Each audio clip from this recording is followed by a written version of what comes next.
what do the Labour Party make of all of this? How do they capitalise? And could they win an election? Well, reportedly, the phrase "save Boris, sink the Tories" has been heard around Westminster. Is it in Labour's interests to keep the Prime Minister in place? Well, let's talk to John McTernan, political strategist, commentator and Tony Blair's former political secretary. Welcome to the programme, John. Is the Labour Party really missing a trick here? Should the Labour Party be supporting the Prime Minister's position? Oh, look, we should support him the way that a rope supports a hanging man. The agonies of the Tory Party are a joy for the Labour Party. And the longer this goes on, a Prime Minister with no authority, a Prime Minister at the beck and call of a handful of backbenchers, whatever their issue is, threatening to shift their support away from him, given he doesn't really know who supports him. Anybody can go in and go, look, I might move my vote, I might change my mind unless... And let's look at what Bob Seeley said. Bob Seeley said he voted because he's getting a review of the funding for the Isle of Wight Council. Well, if I was a Tory backbencher, I'd be getting a review of my local council funding deal. But all of that is internal. None of it is about the big issues. The cost of living crisis not being addressed. When the government has to look for a big idea, it reaches for the Labour Party, doesn't it? The windfall tax was Labour's idea. When they eventually get round to actually trying to solve the problems of the NHS, they're going to look for Labour ideas. And I think that's the issue now, that Labour are driving the agendas. What you get and you feel towards the end of a government, isn't it? That the government has no ideas and they have to look for anywhere to get them. So I think Labour are quite happy with the situation. Not great for the country, but for partisan political purpose, it's joy.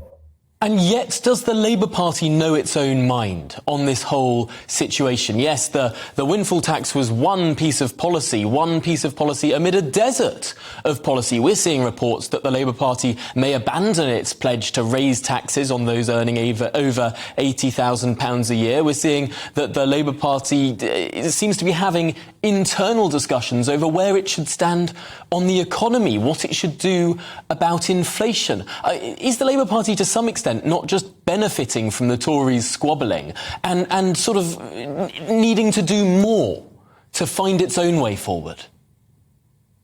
Well, look, oppositions always benefit from government catastrophes. And in this case, the government catastrophe is the Prime Minister, which means the benefits are constant and will just carry on and on. It's a gift that gives forever.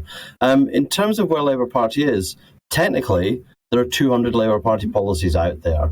The point is not the policy. The point is, who do you think is the political party? Who do you think is the leader of a political party who is on your side if you're an ordinary member of the community? I think that's where the big distinction is at the moment. Boris Johnson clearly won the election, a landslide in 2019, because people believed he'd get Brexit done, but because also they believed he was on their side.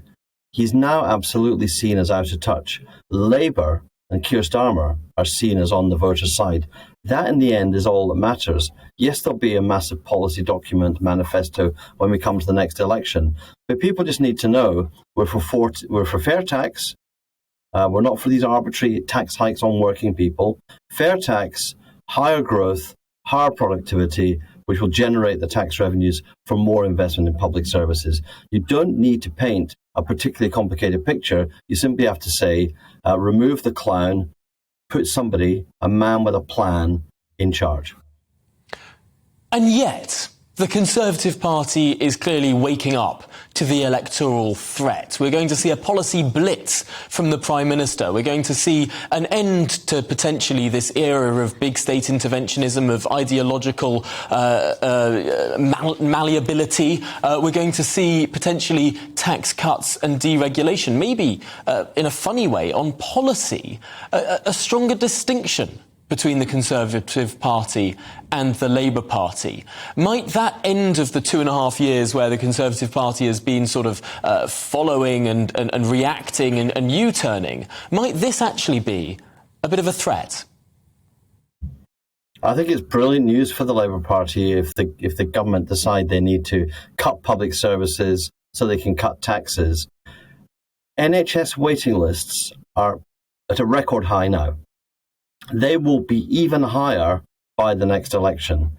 If you start cutting public services, The NHS, which is in crisis, will be in a greater crisis. The education system, which is in crisis, will be in greater crisis.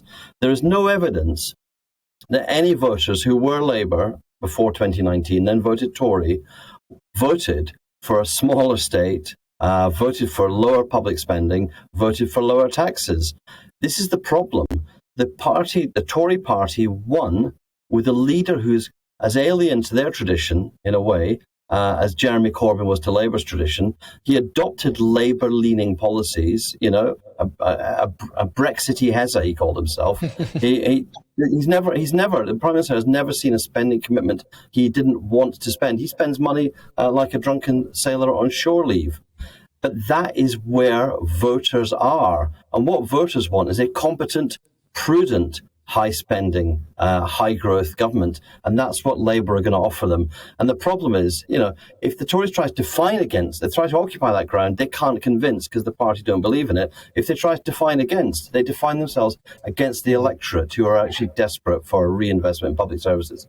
That's the public does tend to, I think you're right that the public does tend to like public spending, but it also really hates the taxes to pay for it. And I think therein lies a bit of the problem. John McTernan, we've run to the end of the conversation here, but thank you so much for joining us on The Briefing this morning. Really good to talk to you, Anytime. as always.